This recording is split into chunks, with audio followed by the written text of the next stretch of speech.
Nah, saya berharap ada kolaborasi nih antara KPI dan Basarnas ke depan. Saya nggak tahu di bidang apa. Kira-kira gimana pandangan Mas Ubed? Ya, terkait kolaborasi KPI dengan lembaga lain sudah kita lakukan, Pak. Jadi beberapa MOU dengan lembaga-lembaga negara maupun kementerian kita lakukan dengan kampus.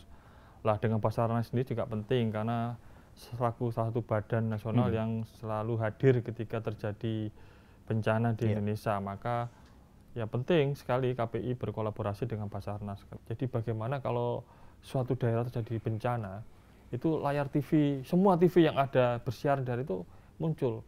Misalnya kalau hijau apa yang harus dilakukan, tapi kalau sudah merah maka harus sudah keluar dari ruangan. Jadi ada tahapan-tahapan, hijau, kuning, dan kalau merah maka TV sudah mati semua. Sopes bahwa harus segera mencari tempat aman.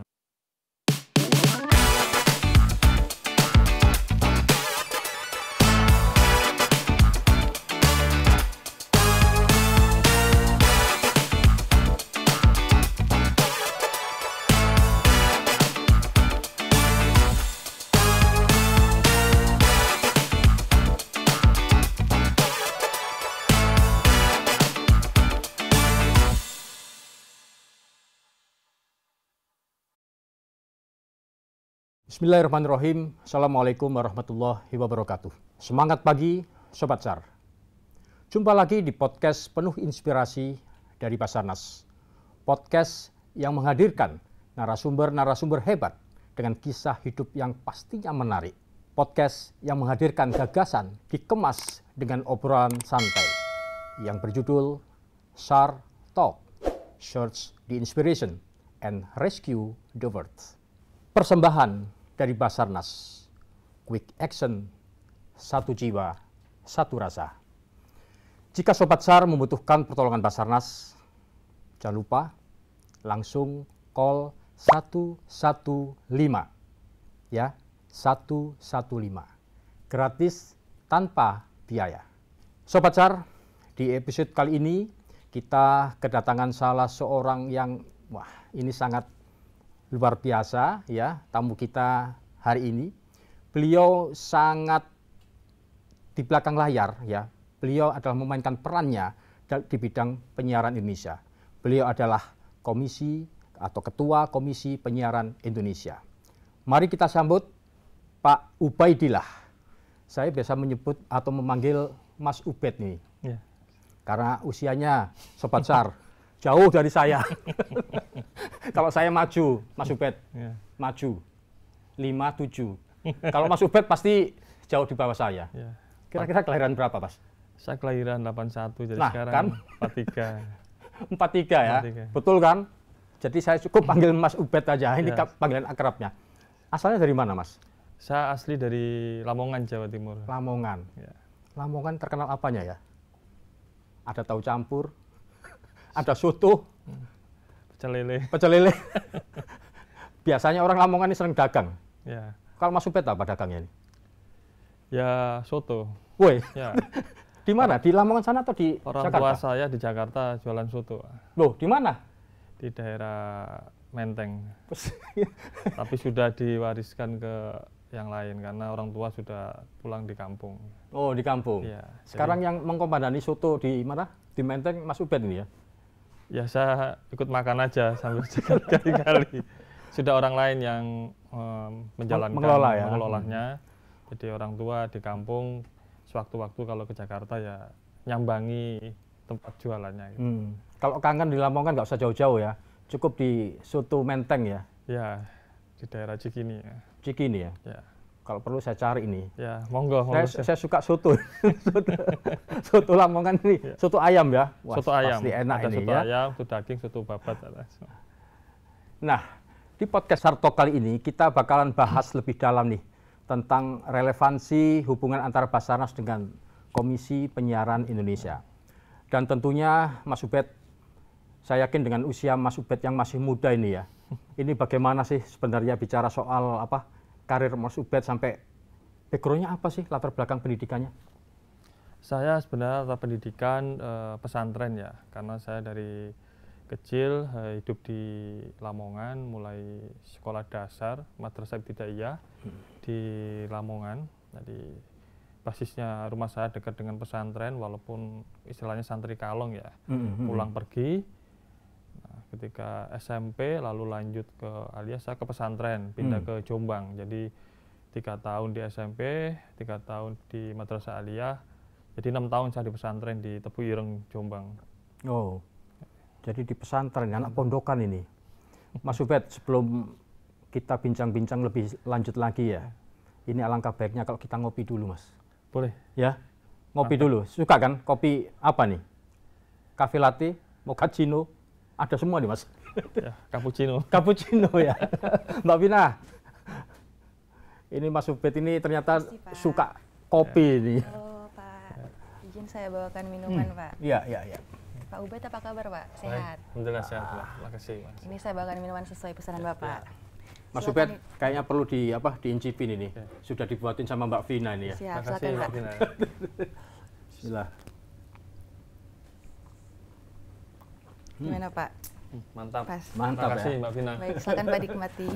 Makasih Biar Mbak Vina makin ya. Semangat dalam menginspirasi para sobat SAR. Amin, amin. Iya Pak, saya Iya. terus.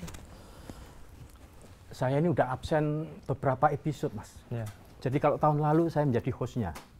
Ya mungkin Sobat SAR kalau lupa gitu ya, buka-buka yang podcast tahun lalu ya. Saya Abdul Haris Akadi, ya host sebelumnya. Ya. Dan ini tahun ini baru pertama kali ini dengan Mas Ubed ini. Untuk bincang-bincang santai tentang ya bagaimana dulu Mas Ubed waktu masih kecil, masih muda, dan sekarang juga masih muda sebenarnya.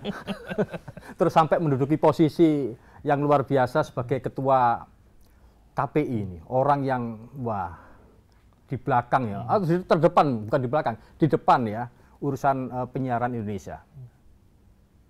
Mungkin bisa diceritakan Mas? Terkait KPI ya.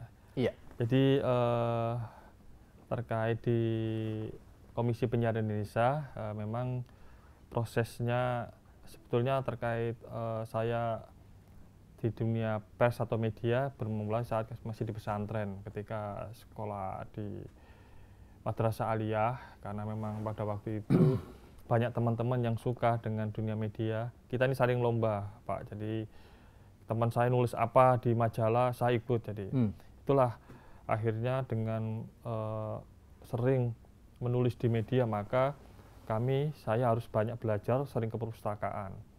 Lalu berlanjut ke kuliah, saya di kampus juga dulu di Ciputat, juga terlibat di beberapa media yang sifatnya di media gerakan, menulis. Nah, setelah kuliah, nah ketika saya aktif di organisasi, karena kan di kampus tidak hanya kuliah, tapi saya aktif di organisasi, disitulah saya berkenalan dengan dunia penyiaran. Sekitar tahun 2006-2009 saya aktif di organisasi pelajar, yang mana ketua umumnya itu aktif di diskusi penyiaran.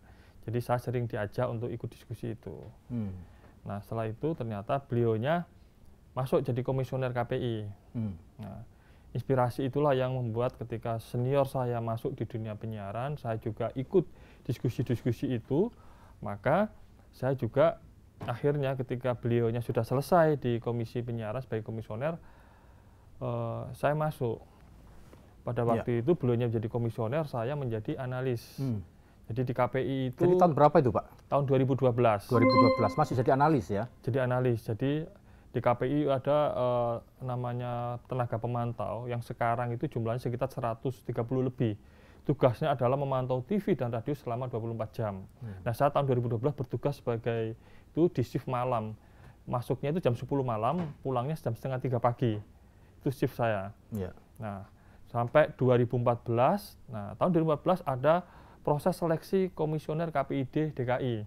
Jadi saya ya karena saya waktu itu di KPI Pusat sebagai tenaga pantau, saya memberanikan diri dengan modal, dengan diskusi dengan para teman-teman, saya daftar di KPID DKI dan 2014 saya terpilih menjadi salah satu komisioner KPID DKI. 2014. Waktu itu usia berapa ya berarti? 2014 berarti 10 tahun yang lalu. Berarti sekarang baru 33-an ya? Ya 33-an waktu itu jadi komisioner KPID DKI.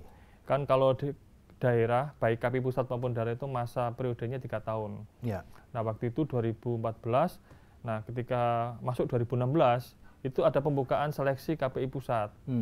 Saya waktu itu daftar kalau nggak salah nomor 2 dari terakhir lah, dari pendaftar sekitar 1000-an.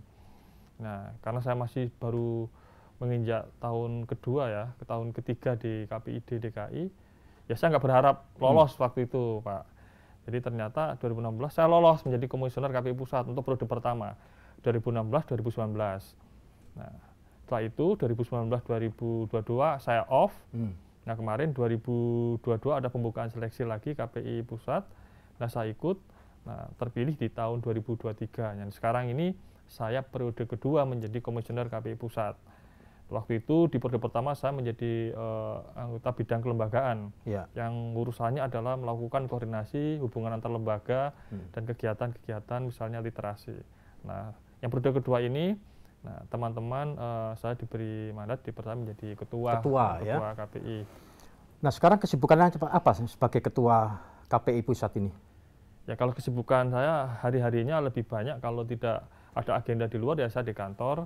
Ya, melakukan koordinasi, melakukan mengontrol pengawasan TV dan radio yang dilakukan oleh teman-teman pemantau setiap hari. Wah, luar biasa nih tugas-tugasnya Pak Mas Ubed ini ya. Mas Ubed, nama lengkapnya luar biasa nih. Ubaidillah Sadewa. Ada makna di balik itu, Mas? Ya, sebenarnya ini saya buka aja di sini ya. Saya pernah buka tempat lain. Sebenarnya nama saya Ubaidillah aja. Oh, Ubaidillah ya. Sadewa ini nama, ya waktu di pesantren teman-teman, namamu kok cuma satu gitu. Terus apa, akhirnya kreasilah teman-teman. Sadewa itu gabungan nama orang tua saya sebenarnya. Oh, gitu. Nama bapak sama ibu. Oh gitu. Karena sebagai orang dikira saya kembar. Kalau Sadewa berarti punya saudara Nakula kan gitu. Di pewayangan. Enggak, itu akronim dari nama dua orang tua saya. Iya. Dan itu terbawa sampai sekarang gitu. Kalau nama tunggal itu keluar negeri repot itu. Nggak ada family name. Nggak ada family name-nya. Iya, Mas Ubed. Ya, seperti kata pepatah nih ya, beribahasa bahwa tak kenal maka tak sayang. Nah, kita mau kenalan dulu nih dengan Mas Ubed tadi itu. Kira-kira bisa diceritakan nih apa ke Sobat Sarnya, keluarga besar Mas Ubed tadi, yang dari mana? Dari Lamongan tadi ya. Dan mungkin ada pesan-pesan dari orang tua, apa sih nilai-nilai yang diberikan kepada orang tua sehingga Mas Ubed seperti yang sekarang ini? Ya, Sobat Sar yang dimanapun berada, jadi saya ini dilahirkan dari kampung ya, di Lamongan sana, di salah satu kabupaten di Jawa Timur, daerah pesisir Pantura. Jadi saya kecil sebenarnya saya ini sudah diajak merantau orang tua ke Jakarta sekitar tahun 82. Tapi ya namanya orang tua, biar anaknya, mungkin waktu itu Jakarta dianggap keras, kota keras tahun 80-an, maka saya ketika 86 dibawa pulang ke kampung untuk disekolahkan. Nah, dari situlah proses saya ya belajar banyak di kearifan lokal. Kebetulan rumah saya pinggir jalan raya, tapi seberang rumah pas itu sawah. Jadi setiap hari saya melihat aktivitas orang-orang melakukan aktivitas pertanian, dan saya sebagai orang yang sebelumnya di Jakarta, yang di TK saya di Jakarta, tapi waktu itu SD saya di Lamongan, dan saya anak pertama dari 5 bersaudara, dan di situ ketika saya di kampung melakukan adaptasi dengan teman-teman daerah, karena waktu itu saya di Jakarta pakai bahasa Indonesia kan, waktu TK, ada di kampung belajar bahasa, dan orang tua memang menekankan karena kamu orang Jawa maka harus bisa bahasa Kromo kira-kira itu. Itu di sekolah ada pelajaran bahasa daerah itu yang bagi saya waktu itu sangat menyulitkan. Karena apa? Nggak terbiasa bahasa daerah halus lah ya. Karena kepada orang tua, guru harus pakai Kromo, Inggil dan macam-macam. Dan ada juga nulis Jawa itu loh, Hono Coroko kayak gitu. Itu perjuangan luar biasa ya. Alhamdulillah selama proses di madrasah saya bisa mengejar itu kan gitu. Dan saya sebagai anak pertama hari-harinya ya karena sekolah biasa, nanti sore ngaji di pesantren yang dekat rumah, tapi habis Isya ya pulang. Itu rutinitas waktu saya di kampung. Kalau saya tadi soal pendidikan, setelah dari SD, SMP, SMA di Jombang, setelah lulus 98 saya kuliah di Jakarta. Pertama ya Jakarta biar tahu pekerjaan orang tua, kedua ya belajar mandiri, karena selain saya tinggal di tempat orang tua, saya juga ya di kampus juga ngekos dan bisa beraktivitas dengan teman-teman di organisasi, sehingga saya kenal banyak senior di pergerakan dan itu yang bisa membuat saya sejauh ini. Jadi inspirasi, kalau pesan orang tua yang penting kamu bisa bermanfaat bagi orang lain dimanapun dan tidak boleh sombong. Istilahnya orang tuh harus tahu ukurannya. Pesan ibu saya, jangan jadi cacing yang nyunggi kelopo, istilah Jawa. Karena nggak mungkin cacing yang itu mengangkat kelapa. Ya sudah, jadi orang sewajarnya, nggak usah aneh-aneh, kerjakan selama itu yang baik dan jangan menyakiti orang lain dan selalu bermanfaat dimanapun berada. Luar biasa nih Sobat SAR. Jadi jangan jadi cacing yang nyunggih kelopo. Maksudnya nyunggih kelopo itu apa berat iya, karena cacing nggak mungkin. Iya, nyunggih itu apa sih? Oh, apa ya? Malah juru bahasa Indonesia. Ya mengangkat ya. Di atas kepala. Di atas kepala itu. Jangan jadi itu. Apa adanya saja ya, tapi berproses. Ingin jadi orang yang bermanfaat tadi itu berarti membekali diri ya, self mastery ya, seperti itu sesuai dengan passion ya. Tadi Mas Ubed sudah cerita soal bagaimana berkarir tadi itu, sampai akhirnya sekarang ya sudah bertahun-tahun ya di dunia penyiaran Indonesia, sekarang menjadi ketua Komisi Penyiaran Indonesia. Nah mungkin bisa diceritakan sebenarnya cita-cita waktu kecil itu apa sih? Apa memang kepenyiaran begitu ya? Tapi kalau tadi lihat ya soal kemandirian. Kalau orang jebolan pesantren nggak diragukan nih kemandiriannya ya. Terus pengen struggle ya di ibu kota negara gitu ya, di Jakarta waktu itu gitu ya. Ini luar biasa. Apa sih cita-citanya itu, Mas Ubed? Ya kalau saya kecil cita-cita itu karena saya ini agak terpengaruh dengan pelajaran IPS waktu MI ya. Cita-cita saya karena sering melihat peta, cita-cita itu keliling dunia aja Pak. Oh gitu ya? Keliling dunia, keliling Indonesia, jadi senang lihat profil daerah-daerah dulu misalnya, kalau waktu itu karena ada apalan ya di depan kelas, ibu kota Riau, Pekanbaru, ibu kota Sulawesi Selatan, Ujung Pandang, pada waktu itu masih Ujung Pandang, jadi waktu kecil saya sudah punya keinginan, suatu saat saya harus muteri semua itu daerah-daerah yang ada di pelajaran IPS, termasuk di peta, termasuk yang di dunia. Kesampaian ya? Ya alhamdulillah sejauh ini hampir seluruh provinsi di Indonesia sudah baik sebelum KPI maupun apalagi setelah di KPI. Ini kayaknya punya ilmu ini, law of attraction. Hukum tarik menarik ya. Kalau orang pesantren apal itu dalilnya itu. In ahsantum li anfusikum. Iya benar. Benar Mas ya? Kira-kira itu. Ya intinya benar ya, kita impikan, cita-citakan itu akhirnya ketarik ya. Ya ketarik. Jadi memang beberapa hal terkait ya tujuan daerah yang saya mau kunjungi hampir semua terjadi gara-gara itu. Minimal misalnya 2011 waktu itu ya.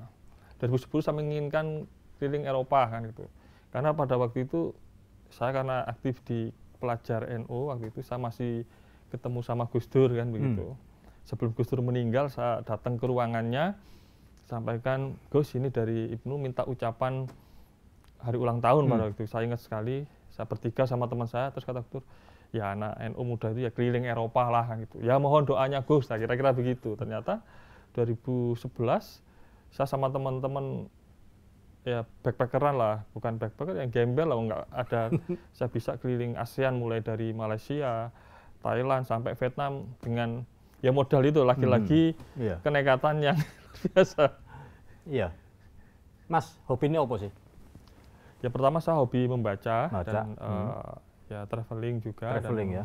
Dan di sisi saat traveling saya sempatkan karena saya meyakini menghormati orang tua leluhur itu penting bagi saya, maka dimanapun saya berada saat traveling kegiatan di kantor atau kegiatan apapun saya sempatkan berziarah ke pahlawan nasional, tokoh yang dituakan di situ. Dalam konteks saya ingin tahu sejarahnya dan mengambil inspirasi, dan dalam hal lain saya ingin mengucapkan terima kasih bahwa beliau-beliau itulah yang ya menjadi simbol di daerah itu sehingga daerah itu hari ini bisa saya kunjungi dan saya ingin ngambil spirit sebenarnya gitu.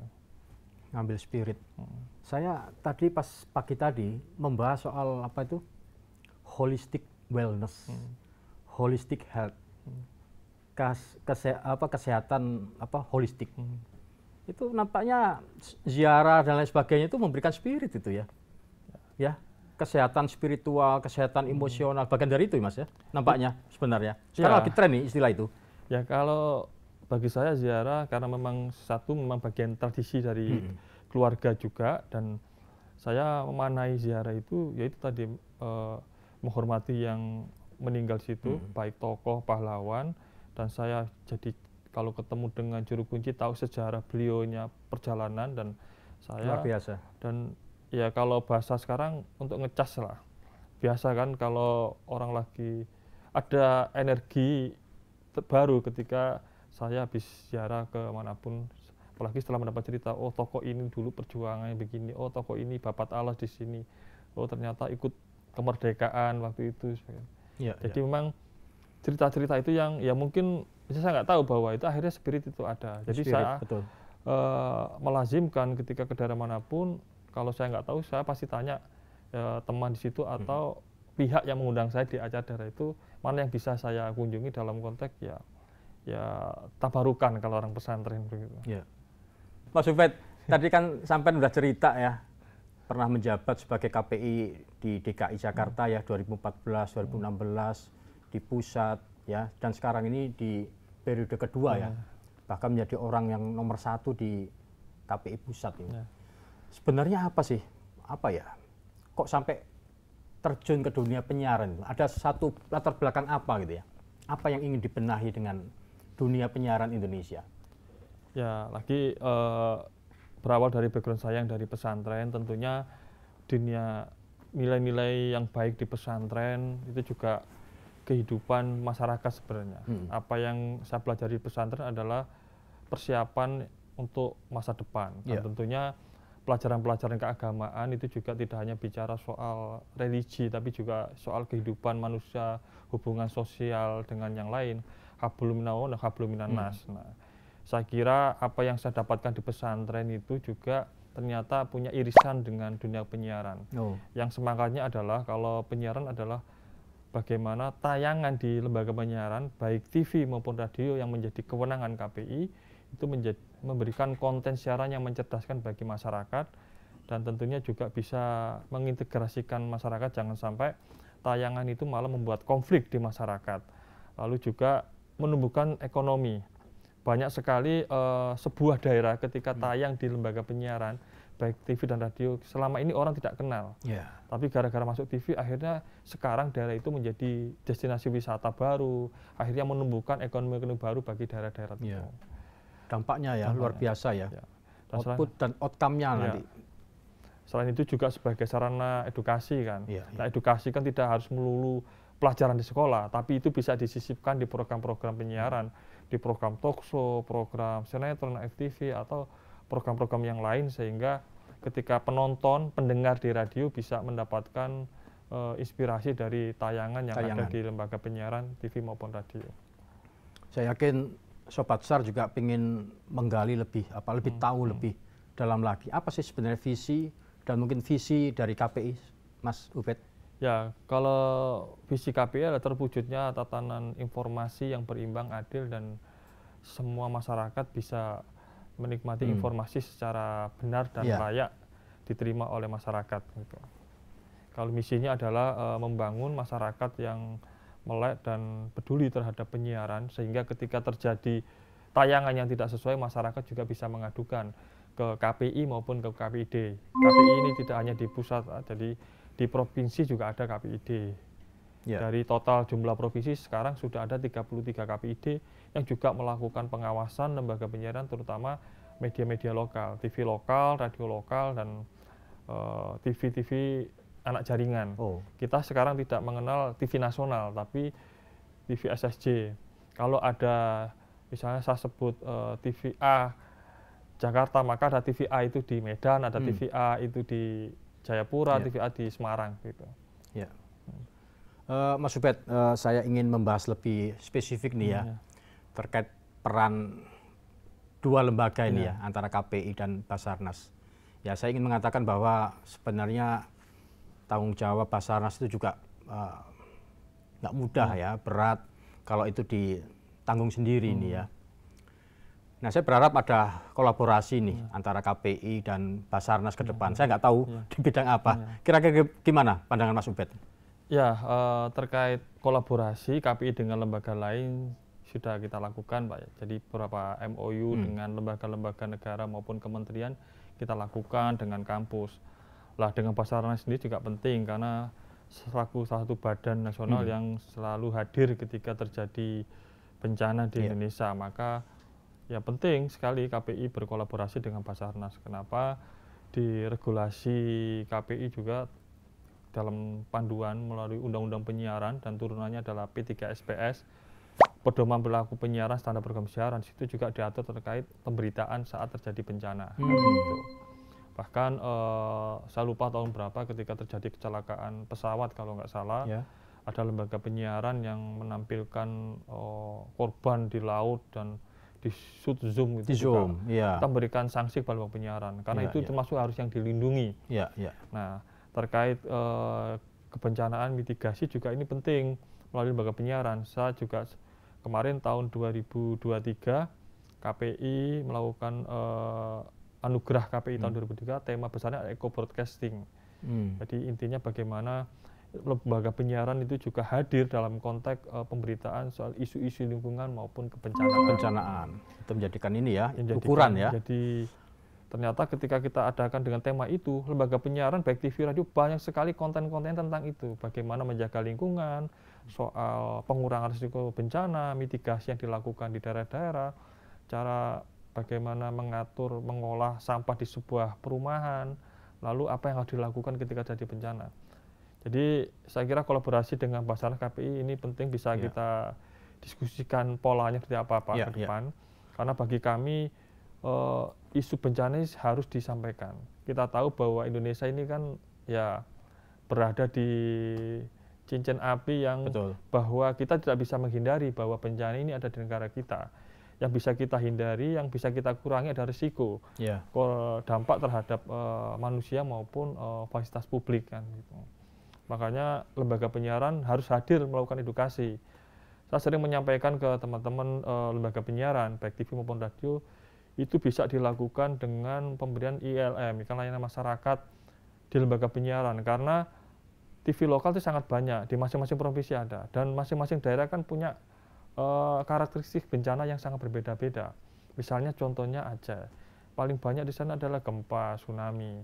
Maka yang bisa dilakukan lembaga penyiaran di Aceh, ILM terkait kebencanaan untuk peningkatan kapasitas adalah ILM apa sih yang harus dilakukan ketika jadi tsunami, apa yang harus dilakukan ketika jadi gempa.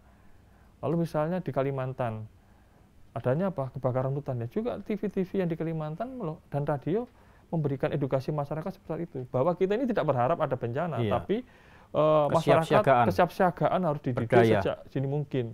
Di sekolahan diberi pelajaran, misalnya sekarang antara setahu saya BNPB dan Kemendikbud ada SPAB ya, Sekolah Pendidikan Aman Bencana. Tentunya lembaga penyiaran dalam konteks pentahelik dalam bencana juga harus hadir dalam konteks memberikan pendidikan. Narasumbernya siapa? Bisa dari Basarnas, dari BNPB, dari BMKG.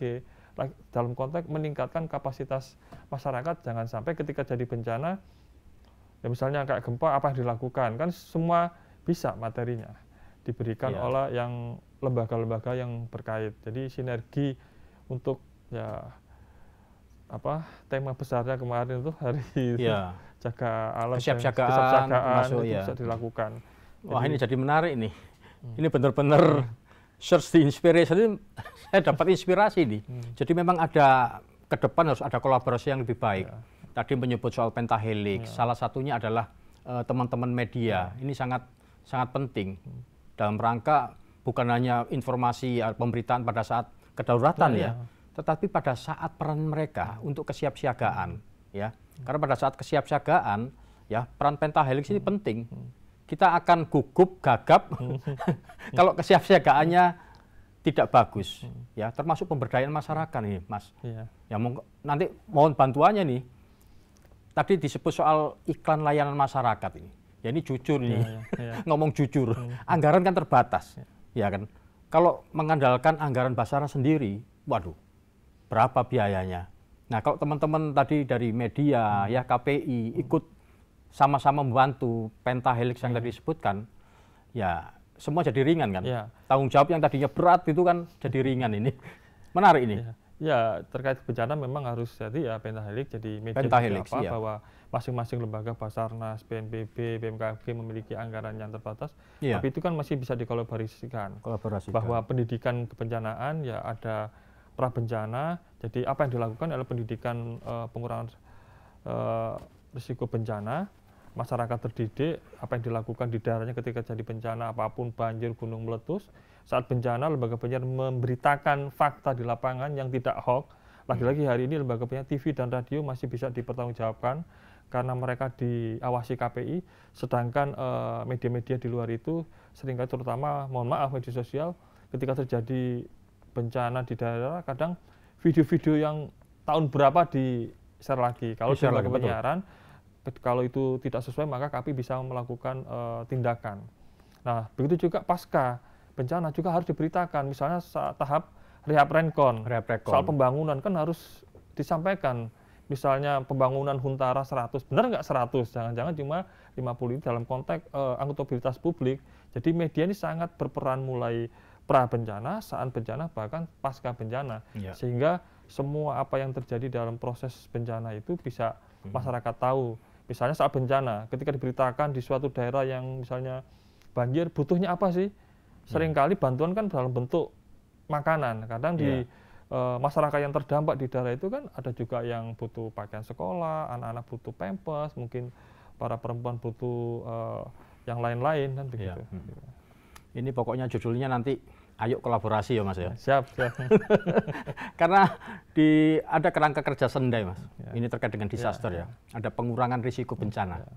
Disaster risk reduction. Itu harus ada tata kelola yang baik dari pemerintah ini. Ini kalau kita kerja bareng nih ya, cooperation, ya coordination yang bagus, ya insya Allah semuanya jadi apa itu sesuai dengan apa ya yang digaungkan Basarnas. Quick action, satu jiwa satu rasa, gitu Mas. Mas, saya dapat info nih, KPI itu mengeluarkan sistem deteksi dini bencana dalam fitur set-top box. Apa ini ya?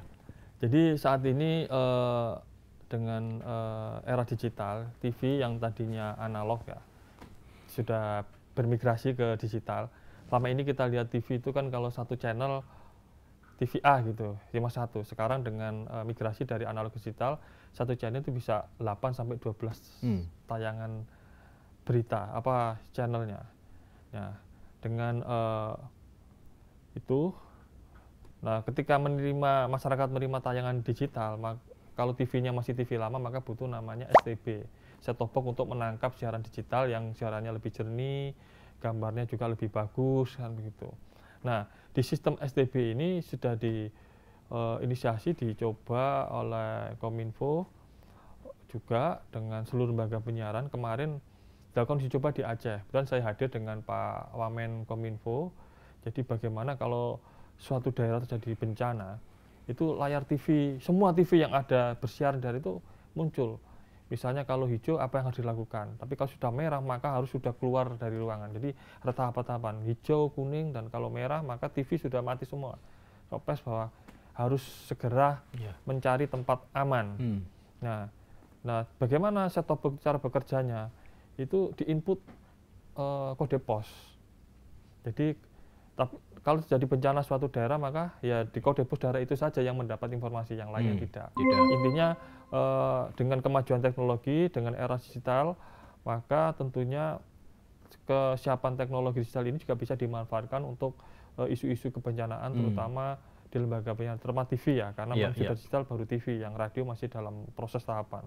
Ya itu kemarin kita uji coba di Aceh dan ya berhasil. Nah, waktu itu dengan beberapa sekolah yang ada di Aceh melihat tayangan di TV, simulasi, dan memang karena itu pertama masih ada perbaikan-perbaikan. Mungkin nanti ada uji coba lagi di daerah lain, terutama yang tahan bencana, misalnya kemarin di Aceh bisa jadi nanti Sumbar, kalau di Jawa bisa di Jogja, atau nanti di Lombok NTB, atau di Sulteng di Palu gitu. Jadi intinya pendidikan kebencanaan sebisa mungkin terus kita dorong, belajar dari pengalaman negara lain, misalnya di Jepang kan, sejak dini bagaimana Jepang tidak bisa dihindari dengan gempa, tapi mereka ketika terjadi bencana sudah siap gitu loh. Bahasanya kan harmoni with disaster. Jadi sudah biasa. Jadi bahwa bencana sudah biasa mereka alami, tapi bagaimana menyikapi, tidak gerusa-gerusu akhirnya menjatuhkan banyak korban, tapi mereka sudah terbiasa karena ya pendidikan sejak dini melalui sekolah, media juga ikut andil dalam edukasi terkait apa yang dilakukan dengan segala macam hazard yang ada di daerah itu. Iya.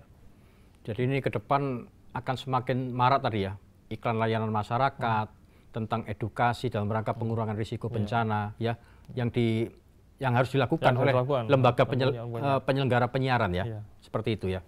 Wah, ini luar biasa ini. Ya insya Allah Basarnas akan lebih proaktif nanti ya, membuat MOU dengan KPI, bahkan termasuk juga dengan penyelenggara. Dengan asosiasi. Jadi lembaga penyiaran ada asosiasinya, asosiasi TV swasta, asosiasi TV nasional, ada persatuan radio, itu bisa dikerjasamakan juga. Wah, ini saya harus merapat ini. Nah, ini menurut perspektif Mas Ubaidillah, apa yang perlu ditingkatkan lagi untuk penyiaran dan juga kerjasamanya dengan Basarnas ke depan ini? Mungkin selain tadi itu ya, tentunya kita harus membuat MOU dengan asosiasi radio dan penyelenggara televisi tadi ya. Ya, selain kerjasama antar kelembagaan dalam bentuk MOU dan nanti kerjasama seperti apa, kegiatan literasi ke masyarakat juga penting. KPI juga butuh melakukan literasi ke masyarakat terkait bagaimana cara masyarakat mengelola, mengkonsumsi media, baik TV maupun radio. Nanti Basarnas juga bisa melakukan edukasi terkait kesiapsiagaan kepada masyarakat. Sasarannya bisa macam-macam, bisa di lingkungan sekolah, kampus, atau di masyarakat umum. Karena kami kalau melakukan literasi tidak hanya di kampus, kadang juga di balai desa. Yang tentunya cara penyampaiannya juga lebih berbeda dengan kita ngasih penyampaian materi di kampus. Jadi mudah-mudahan nanti ada role model dalam konteks kita bisa sama-sama turun ke masyarakat, bahwa ada MOU terkait kelembagaannya, tapi actionnya di masyarakat untuk memberikan literasi, biar masyarakat juga tahu apa sih Basarnas dan apa itu KPI, mana kewenangannya, di mana titik temu antara KPI dan Basarnas. Gitu. Dan juga kehadiran kita ini harus untuk masyarakat, ya, pemberdayaan masyarakat tadi itu. Ini yang harus dikolaborasikan ke depan ini. Wah, ini luar biasa nih. Ini PR saya banyak. Ini apa nih Mas Ubed yang bisa disampaikan pesan-pesan untuk rekan-rekan rescuer dan tentunya untuk Sobat SAR ini? Ya tentunya buat Sobat SAR dan seluruh tim Basarnas ya kita tahu bahwa ya sama-sama bahwa negara kita ya nggak bisa dihindari dari bencana. Tentunya terus melakukan edukasi kepada masyarakat di level manapun. Jadi karena dengan kerjasama yang dilakukan kemarin saya ikut beberapa kegiatan pentahelik itu ya masing-masing lembaga punya kewajiban terus mengedukasi masyarakat. Jangan sampai dalam konteks bencana itu risiko itu harus sangat diminimalisir, baik dari korban manusia maupun fasilitas publik kan. Makanya juga terutama bagi kelompok pengusaha juga dilibatkan dalam hal ini, dalam konteks pembangunan daerah baru itu juga jangan sampai pembangunan daerah baru justru malah membawa dampak, itulah menjadi sumber longsor, berkurangnya air minum bagi warga yang sebelum ada dunia usaha baru. Ini terus perlu disampaikan. Intinya bahwa kita hidup di Indonesia, kalau konsepnya, kalau melihat konsep orang-orang dulu itu membangun rumah, saya kemarin dari Lombok, ternyata kalau menggunakan konsep yang rumah dulu ya kalau terjadi gempa ya aman kan begitu. Begitu juga misalnya saya ke Garut, jika struktur bangunan itu sangat melindungi ketika terjadi bencana di Indonesia ini yang dilakukan oleh orang-orang dulu. Ya, gitu. Benar. Ini teman-teman rescuer ini bukan hanya rescuer dari Basarnas nih, Mas Ubed. Jadi rescuer ini ada dari Basarnas dan juga teman-teman dari kementerian lembaga, pemerintah, dan juga tentunya relawan yang biasa dikenal dengan istilah potensi SAR ini. Ini luar biasa nih Sobat SAR ya, dan teman-teman rescuer semuanya. Mas Ubed, kita sekarang masuk ke sesi komen SAR. Wah, sesi komen SAR ini akan membacakan komen-komen dari netizen nih di Instagram official KPI. Jadi sudah diintip nih. IG-nya KPI ini ada apa nih yang akan dipandu Mbak Vina. Mbak Vina, kita intip, Pak. Mbak Vina, halo, Pak. nemukan apa nih di IG-nya KPI ini? Tolong dibacakan. Nemu apa nih? Iya, Pak. Ini ada Bagus-bagus semua kan ya? bagus, Pak. Mau kita spill sedikit. Ada komen SAR ini, Pak. Sesi komen SAR. Baik, Pak. Jadi di sesi komen SAR ini saya akan membacakan beberapa komen SAR para netizen di akun official Bapak ya? Iya, akun saya. KPI. @ubaidillah @sadewa. Iya, itu akun saya. Iya. Kita mulai ya, Pak. Iya. Ini ada dari @asnamikolis. Wah. Calon Capres 2029. Amin. Wah, gimana tuh Pak tanggapannya? Ada rencana untuk jadi Capres di 2029 kah? Apa gimana? Ya ini teman saya waktu SMP, ini lama nggak ketemu. Oh ya. Ya, orang Sidoarjo. Orang mondok ya? Ya, teman mondok. Orang Sidoarjo tapi sekarang tinggal di Bangil. Makanya lama nggak ketemu. Ini saya nggak balas komennya itu aneh ya. Ya jauh lah. Kalau saya ini saya ceritakan di awal, saya ini dari desa, semua apa yang saya lakukan sampai hingga saya ini berproses lah. Mengalir aja ya. Mengalir Mas, saja. ya? Jadi ya apapun ya apa yang diamanahkan ke saya, dimandatkan ya saya jalankan semaksimal mungkin. Dan tentunya ketika saya menjalankan amanah itu tentu perlu banyak masukan, kritikan dan koreksi. Saya sangat welcome dengan itu karena nggak mungkin orang nggak pernah salah kan begitu. Tentunya justru dengan koreksi dan masukan dari banyak pihak dan dorongan itu yang menjadi pemicu saya untuk menjadi lebih baik lagi dan belajar. Iya. Ada yang lain gitu? Ada lagi Pak ini. Yang kedua ya? Komentar kedua Mana? dari @makmun_rashid. Saya belum pernah main nih ke KPI. Hehe. Pak, kalau masyarakat umum main ke KPI itu gimana Pak kunjungannya? Boleh nggak? Boleh. Apa ada persyaratan khusus? Nggak ada syarat khusus. Jadi di KPI ini sangat terbuka untuk publik untuk berkunjung ke KPI. Pertama misalnya kita buka peluang untuk magang. Dari teman-teman kampus juga banyak melakukan kegiatan magang di KPI, hanya ya administrasi bersurat aja. Nanti prosesnya seperti apa, nanti teman-teman di sekretariat yang proses. Lalu untuk kunjungan hampir seminggu sekali, bahkan kalau padat itu bisa seminggu 3 kali kunjungan dari kampus, dari masyarakat.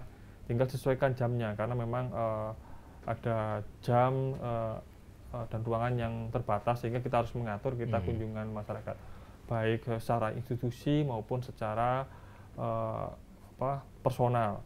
Soal kebutuhan misalnya ada juga yang mau melakukan penelitian, melakukan wawancara, saya sangat welcome. Jadi yang penting lembaga KPI sangat terbuka bagi umum. Misalnya ada orang penelitian, saya butuh tayangan soal sinetron begitu ya, sudah sinetron apa yang diambil nanti kita sambungkan ke dengan bagiannya. Lalu misalnya mau komunikasi soal regulasi ya sudah nanti kita sambungkan dengan komisioner yang membidangi soal regulasi. Jadi intinya monggo kalau Mbak Vina mau main KPI ya silakan, kami sangat terbuka sekali. Ya. Saya Pak daftar loh Pak. Mohon dijadwalin Oh, untuk saya, kunjungan saya. Saya harus tidak lanjuti tadi itu, luar biasa tadi. Ya Mbak Vina ya, harus kolaborasi antara apa itu Basarnas dengan KPI tadi itu, terkait dengan apa pengurangan risiko bencana tadi, luar biasa ini ya, sama KPI. Insya Allah, mohon dijadwalkan aja. Siap Pak. Makasih Mbak Vina. Ada lagi Mbak Vina? Cukup ya? Pak, cukup. Terima kasih Pak udah menjawab komentar dari para netizen. Saya yakin banyak Mbak Vina ya, tapi cukup 2 itu aja. Makasih Mbak Vina. Siap Pak. Mas Ubed, biasanya saya kalau di akhir apa itu acara itu ada apa souvenir untuk Mas Ubed ini. Ya, ada paket dari Sarjek. Wah, ada paket. Tunggu Mas ya, tunggu ini. Biasanya diketok-ketok ini, tok tok tok tok tok tok. Belum ada. Kalau nggak ketok-ketok, saya teriakin aja. Oh itu. Wah ini ya kan. Mesti Pak saya buka dulu. Jadi ini quick action ini. seperti apa itu motonya Basarnas, quick action. Permisi Bapak, Wah. mau antar paket Bapak. Oh Mas Ubed, ini souvenir untuk Mas Ubed ini. Terima ya Pak. Wah, tasnya Sartok, Wah, Search the Inspiration and Rescue the World. Pak maaf saya potong pembicaranya, saya mau keluarkan paketnya ya. Oh iya, terima kasih ya sudah quick action. Wah, Silakan Pak diterima, maaf. oh iya. Saya bantu buka ya. Maaf.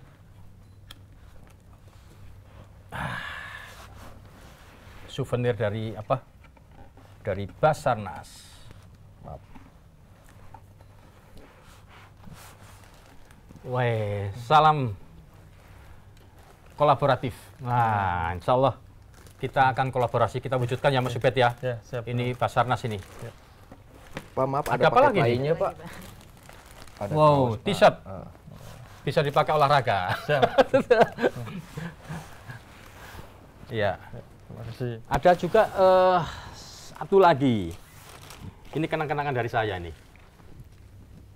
Buku pertama saya tentang kepemimpinan kolaboratif pada tanggap darurat bencana. Nah, ini nih kita harus kolaboratif Nah, ini dalam bukunya rangka itu. sudah ada, tinggal kolaboratifnya dijalankan. Dijalankan. Luar biasa. Makasih Mas Ubed. Sama-sama. Iya. Maaf, permisi saya mau Oke. kirim paket lagi karena Terima siang kasih. ya. Pak, Jangan lupa terima loh. kasih. Ya, Quick sama-sama. action. Satu jiwa, satu rasa. Makasih Mas. Permisi Bapak. Yuk. Mbak Vina? Iya. Yuk. Silakan Mas Ubed. Luar biasa nih bincang-bincang kita ya untuk Sobat SAR ini. Ada banyak sekali inspirasi yang kita peroleh ya. Tadi dari sisi usia aja beda jauh dari saya, tapi luar biasa perjalanan beliau ya. Mas Ubaidillah Sadewa. Luar biasa. Ketua KPI periode 2022 2022 sampai 2025. 2025. Ini luar biasa.